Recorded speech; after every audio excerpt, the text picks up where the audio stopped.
Hello gamers, welcome to another edition tonight on Mage Hammer's Game Table, where tonight I'm continuing my exploration of one of my favorite all-time skirmish miniatures war games, Song of Blades and Heroes. This is a revised edition, and if you watched my video a couple weeks ago, I had a desert scenario where I had a group of adventurers go into the desert to try to find a holy relic. However, they ran into some opponents who defeated them and ran them off. So this time I decided I'm just going to create a whole different scenario, but it's still going to be in the desert, and I decided to add an oasis. So I'm calling this the Oasis of Death. I know it's not very original, but that's okay. We're going to have an undead force versus a band of adventurers. Okay, so move these guys up into this corner. Let me introduce the warbands real quick. The adventurers, we have a heavy crossbowman. Okay. And we have a cleric of the desert. That miniature was used in my last Song of Blades and Heroes video, but it's a different person.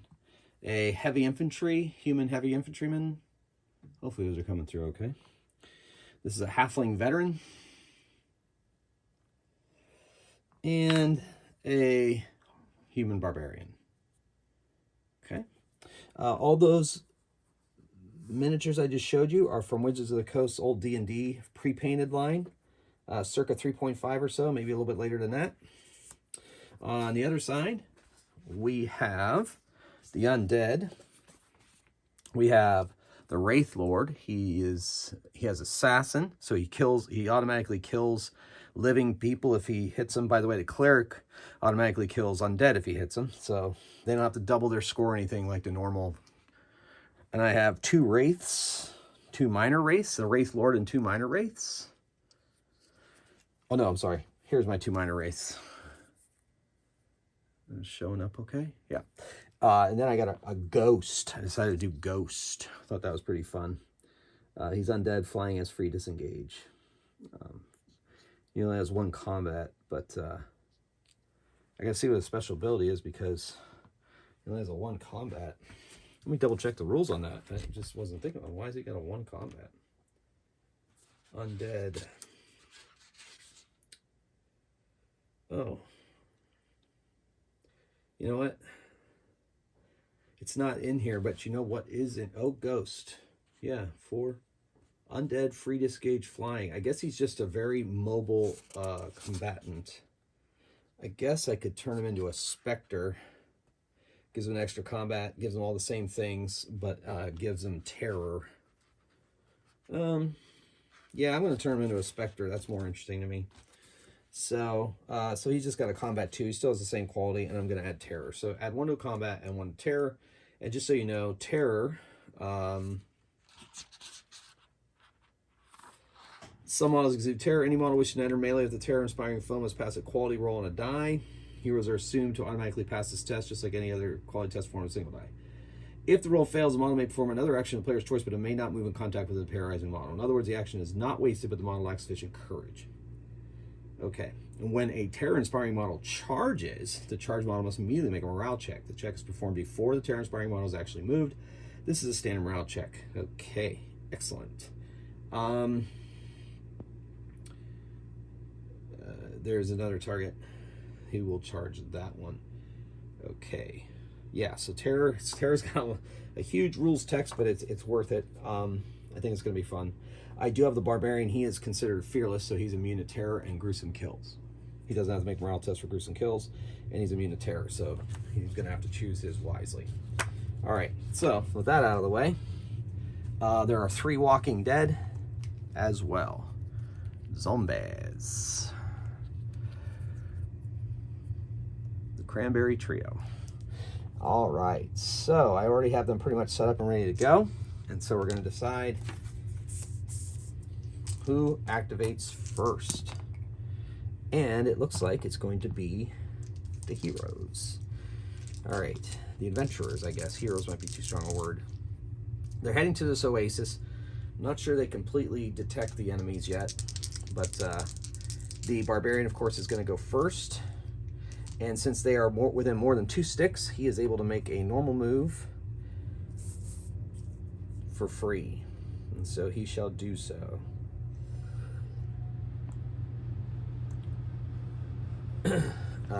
So that's him. Free activations for movement. Crossbowman's going to move up. The halfling is short move. So he's going to get up there behind some cover. Not that he knows what's going on, he's just being cautious. The cleric is also going to move. So pretty much everybody gets a free move as long as they are within 2 sticks of the enemy. And so the human heavy infantry has a short move because he's wearing such heavy armor.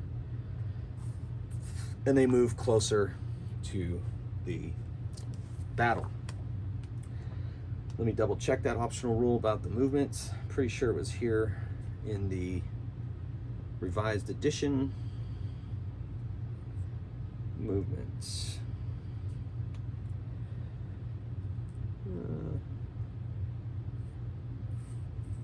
Free moves. So when a model has no activations within 2 feet, they move forward. A single non-combat move instead of dice for activation is called a free move. Represents character slow. Yes. As soon as character. Yep. Good. I did that right. Good.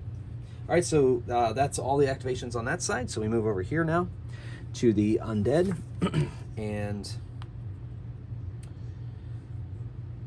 we're gonna move the walking dead up. And just they're slow, so only move 1. So they're pretty much all going to just basically move right here. And then the Wraith Lord is going to head towards the water. Our ghost here,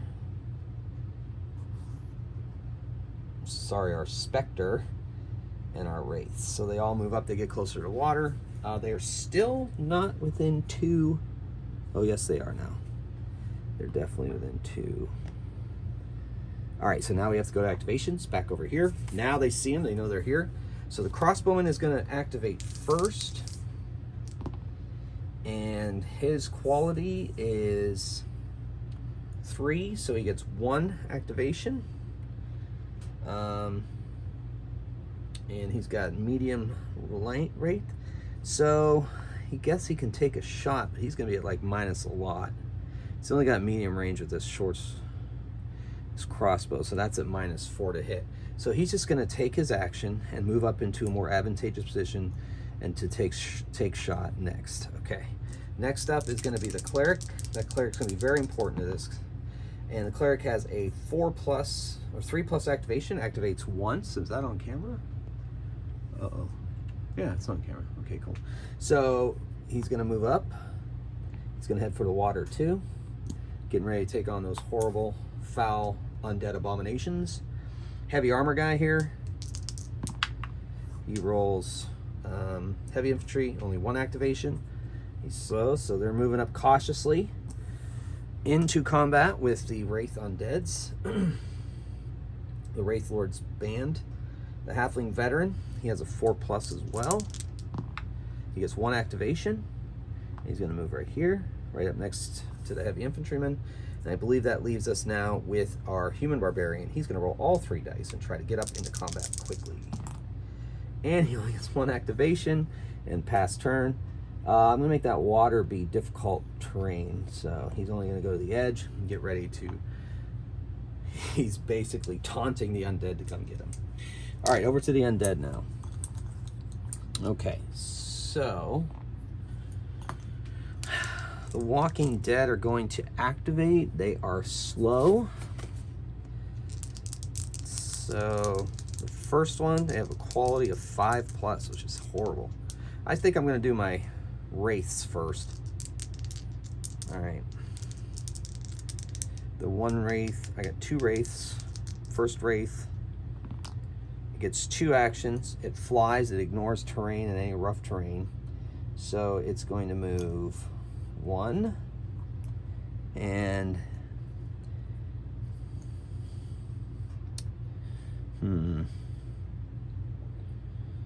guess it's going to head for the cleric. So it's able to move up to the cleric but not do anything. Gets close. That doesn't have terror. So the other wraith gets 1 activation. So puts them right there. And then the specter has a quality of 4 and gets 2 activations. Can fly, so it ignores terrain. He's going to head for him. Now, you don't have to worry about the attack yet, but that guy's fearless, so he's immune to terror, so we don't have to worry about that. So that worked out pretty well. Now, the Walking Dead. The first one fails his activation. Second one fails his activation. Third one fails his activation. They're just kind of standing there. The Wraith Lord, all 3 dice, gets 2 activations. Moves here. They ignore the water. And he's going to go for the crossbowman. That doesn't quite engage him, but they're there. Okay, switch turn over to the adventurers. So they still hasn't closed, so the crossbowman's going to activate. He's getting a little freaked out by this thing floating towards him, and he fails both activations. Pass turn. The wraith is going to activate. Gets 1 activation. Only can move up on him and not able to attack, but they are now engaged. This wraith is going to try to move up on the cleric, and does has a 3+ quality, so is able to move up on the cleric and attack. So this could be really bad, folks, because this wraith has the undead ability, and the undead ability means lethal against living, I believe. So that's, yeah. Immune to poison and terror. Do not make morale totals for gruesome deaths. Shooting attacks against them are -2. And oh, it's the wait. Undead never flee from combat.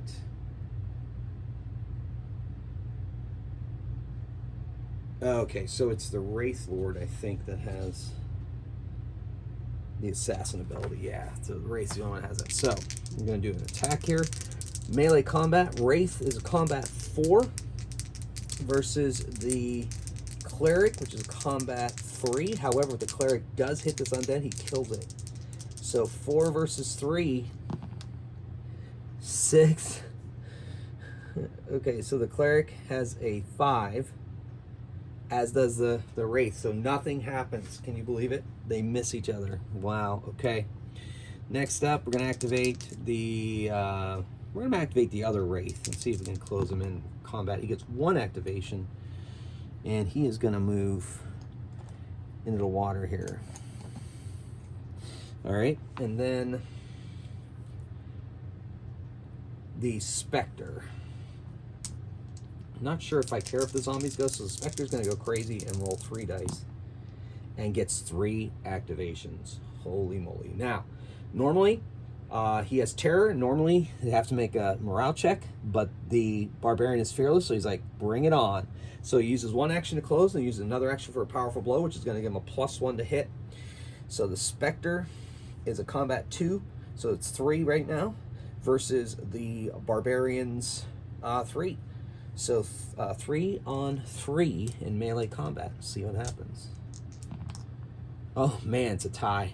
Both roll 1, so that's 4. Woo! So passing blows, nobody gets hurt. All right, so now that was 3 activations. Now we're going to try and activate the zombies. I'm just going to roll 1 for each one. You need a 5 to move. One of them actually moves, so the rest of them stay still. So we move them up. All right, now this is the adventurer's turn. All right, so we're going to activate the cleric. He gets 1 activation, so he's able to attack. Now his attack is lethal versus undead. I'm 100% sure, but of course, even though I'm 100% sure, I still have to check because I never trust my memory with game rules sometimes. So, you know, that's what it is sometimes. You gotta look things up. Better to be safe than sorry. Lethal against undead model. Don't have to double his combat score. So we're going to attack. The cleric has a 3 combat, while the wraith has a 4 combat. So, oh my gosh. Oh, so he loses because he gets a 4 and the wraith has a 5. But because the wraith rolled an odd number, it pushes the cleric back a space. Oh, he just needs to get in there and get him. All right. Next up is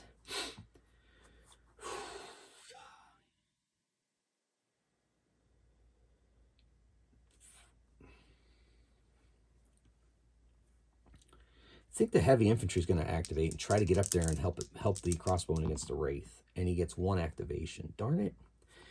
So he moves up and he engages the wraith, but not enough to turn over. The crossbowman is going to whip out his dagger and see if he activates. He does. He gets 2 activations, so he's going to use powerful blow with a dagger, and he he has a normal 3 combat, but he gets +1, so he's at 4 combat, while the Wraith Lord is at 3 combat. 4 combat versus 3 combat. So he fails, and that means the Wraith beats him, and the Wraith is lethal against humans, so he kills the crossbowman with his chilling touch.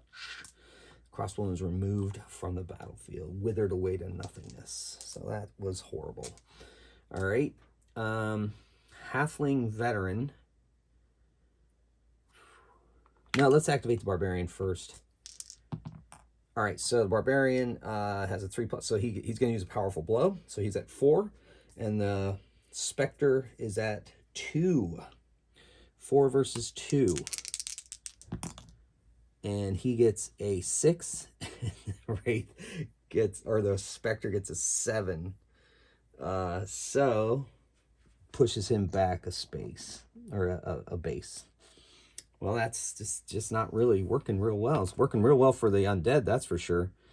All right, so over to the halfling veteran. He's going to move on that wraith to attack the cleric.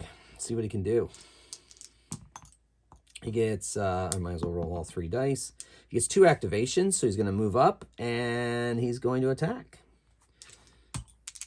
And so he has 3 combat, and the wraith has 4. Oh my gosh, so he gets hit by the wraith, and this time he goes down, so he is extra vulnerable now. The wraith sends him to the ground. Now, unfortunately, that's all the moves on the adventurer side, so we go over to the undead side, and that wraith is going to take advantage and attack the halfling veteran and gets 2 attacks, so it's a powerful blow, plus he gets +2 attacks, plus it's lethal because he's on the ground. So he's looking at a +3 to hit the halfling veteran. +3 versus halfling veteran. The halfling veteran is at a 3, and the wraith is at a 7. This is not going to be great. So 10, 3, 8. The halfling put up a fight, but it wasn't enough, and the halfling has been defeated by the wraith and removed from the battlefield. Ugh, okay, so next up is the Wraith Lord. Wraith Lord only gets 1 activation, so that's 1 attack. The Wraith Lord is at 3, while our heavy infantry is at 4. 5, 5, nothing happens. They miss each other. Okay, good thing, because the Wraith Lord is lethal. The other Wraith is going to... doesn't like the smell of that cleric, so he's going to activate to try to attack the cleric. And he only gets 1 activation, and it's enough to move up on the cleric, but not attack. Then we're going over to the specter. Let's do the zombies first. One of them moves. It's going to be our buddy. He's actually very mobile, so we'll get him here. And now he's going to have to take 2 activations to move through the water unless he changes directions. And now we'll go to the specter. He activates. And that's 3 activations for the specter. No, 2 activations. So he does move up on the barbarian. He attacks. Barbarian Fearless does not have to save against its terror. So now they're going to attack. So we have Wraith is at 4, and the barbarian is at 3. So 7, 9, beats the barbarian, sends him back, because he rolled odd number, he sends him back a base. And now we are moving on to the adventurers. So they survived yet another turn. So let's, the heavy infantry guy is going to activate. No, the cleric is going to activate. No, heavy infantry guy. Oh my gosh, heavy infantry guy fails, 2 failures, and it passes turn. Gosh dang it. So the Wraith Lord's going to activate, gets 2 attacks, gets a power blow. Wraith Lord at 4, heavy infantry at 4. Oh my gosh, 10, 7, that. Heavy infantry, the Wraith just sends his, he doesn't even use his sword. He just takes his hand, shoves it into the heart of the heavy infantryman and takes him down. This is getting terrible. All right, they are below 50%. They have to make a morale check. The cleric makes 2, but still has 1, so he has to move away towards the closest thing. The Wraith gets a free hack. Oh my gosh, the Wraith is at 8 and the cleric is at 6, so he hits him and knocks him down before he can actually flee. That's not great. The barbarian is fearless. I think he only makes morale checks at 50% because of his fearlessness. I'm pretty sure that's what I read before the game. But of course I'm going to check because I want to make sure I do it correctly. Use these abilities correctly. So, morale normally lost a leader when their warrior loses 50% of his members. Yes, so he has to make, and he has a 3, so he fails 1 as well. So he has to start moving away as well, but he's not in base-to-base combat with the Spectre, so he may be able to rally next time. Oh my goodness. Okay, so the Wraith is going to attack the cleric who's on the ground. He gets a +2 to hit and lethal. All right, so he gets that's 6, 10, 6, dead. Cleric has been removed from the battlefield. And then the Spectre is going to just do all 3 activations and gets all 3. Holy moly. So moves up and then power blows the barbarian. So he gets a +1. So Spectre's at 3 and the barbarian is at 3. So 9, 8. It's enough to knock down the barbarian. Then we're going to roll the Wraith Lord. Let's do the other Wraith. Nope, 3. He gets 1. So he flies over here heading towards Barbarian, thirsting for his life force. I'm going to roll 2 dice for... Okay, so this one moves. 2 dice for the other one. And he fails, so it passes turn. Barbarian can try to activate. He gets up and attacks the Spectre. So let's see what he can do. 3 versus 2. He gets a 7. 4 for the Spectre. He knocks him down, if that's possible. And so now passes turn. So they're going to activate the Spectre. Spectre stands up and attacks the Barbarian. 2 versus 3. Oof. Barbarian knocks him down again. Get down. However, the other Wraith is going to activate and gets up on him, but is not able to attack. The other Wraith is going to try to get up there. Oh, nope, he made it. No pass turn. So they ignore terrain, and he is up on him as well.